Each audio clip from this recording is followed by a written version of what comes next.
రాస్తే తెల్లారే కేటాయించడానికి అక్కడ కలెక్టర్ గారు అడిషనల్ కలెక్టర్ గారు సిద్ధంగా ఉన్న పరిస్థితి. మరి ఇక్కడ ఉన్న ఎమ్మెల్యే సోయి ఉండదు, ప్రజాప్రతినిధులు సోయి ఉండదు. అదేవిధంగా కనీసం గత ప్రభుత్వం మోసం చేసింది, ప్రస్తుత ప్రభుత్వం అన్న ఈ బస్ డిపోని నిర్మిస్తే ప్రజల్లో మీకే మంచి పేరు కలుగుతాయి కదా అని ఈరోజు రేవంత్ రెడ్డి గారిని కోరుకుంటున్నాం. ప్రజా అవసరాలే ముఖ్యం మాకు. ప్రజల అవసరాలు రాజకీయంతో ముడిపెట్టాం.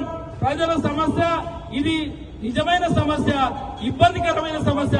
పొద్దున సాయంత్రం ట్రాఫిక్ నరకం జగద్గిరిగుట్టలో. రాత్రి పూట బస్ డ్రైవర్లు, కండక్టర్లు బస్సులు పార్కింగ్ చేసే స్థలం లేక, కనీసం మౌలిక వసతులు లేకుండా కాలకృత్యాలు తీసుకోవడానికి కూడా వాళ్ళకు సౌకర్యం లేని పరిస్థితి. ఈ విధంగా ఉన్నప్పుడు ఇక్కడ ప్రజలు మన తెలంగాణ ప్రజలే, ఇక్కడ డ్రైవర్లు మన తెలంగాణ డ్రైవర్లే. ఇక్కడ ప్రజలు రోజు నిత్యం జగదీర్గుట్ట బస్ డిపో లేకపోవడం వల్ల ట్రాఫిక్ ఎదుర్కొంటున్నది కూడా ఇక్కడున్న బిడ్డలే. మేము రేవంత్ రెడ్డి గారిని విన్నవిస్తున్నాం.